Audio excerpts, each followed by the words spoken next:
Okay, Shop Dog was not expecting the day he has had. Brian came and dropped off the cart, brought a few grandkids with him. You know, there's one floating around here somewhere. And then we were like, well, let's get a bike on it. Well, let's see how high it'll go. Well, you know, we might as well just throw the motor in. You know how this goes. And the next thing you know, a couple hours go by and you're bending lines and monkeying on stuff. But this transmission didn't want to fit this line here. All these oil lines had to come out to reshape that one. So that was interesting. But poor Shop Dog, he's had so much of a weirdness today. And now Brian's trying to figure out how swing arms work, because we kind of got ourselves in a pickle and it's not fully hung until until the tranny is in. So he's got to take a few minutes. Poor Shop Dog, he's checking with neighbor Jeff to see if there's any more pretzels. The kids were eating Pringles and gummy bears, and he likes Pringles, but he doesn't really like gummy bears. Boy, we got the one to press in, no problem. This one's fighting us, so we gotta find out why it's not round. Like every job on the press, that was terrifying. So now he's just trying to figure out how all this works. We've got a stack up of things that have to happen, and then it goes in these little mounts, and these mounts bolt to this. So yeah, this is quite complicated.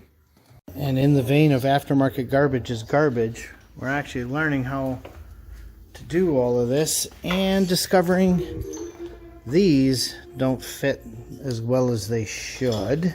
That came with his kit from V-Twin. So these aren't going to work out.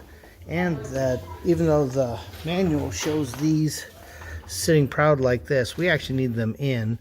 The big thing we've discovered is the gap here needs to be the same as on the transmission. All right, it's been a few days. I got sick. Things were a little sideways. I did spend a little bit of time ringing out some voltages. I actually spent way more time than I should have, but I probably wasn't 100%. If you recall, all of this is in.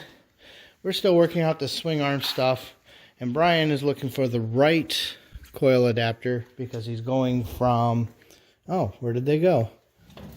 It's going from this arrangement, which you can see sits here and has a nice little spot for his ignition switch, to this guy that, while it can screw here, you know, however it wants to go, it doesn't look all that pretty. So he's trying to find a cover for that and figure out how best to do it.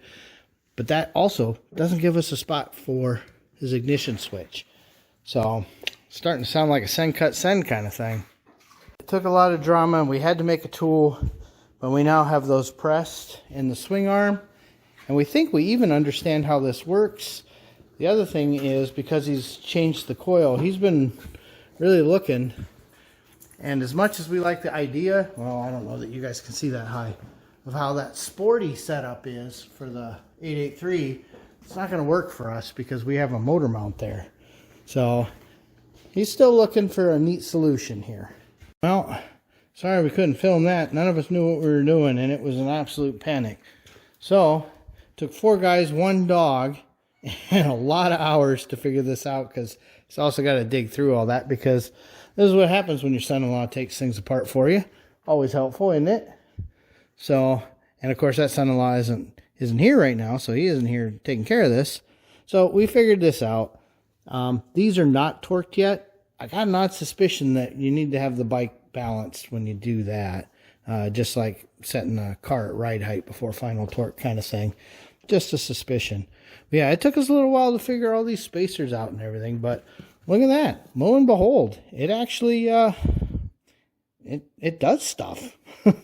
So we're pretty impressed.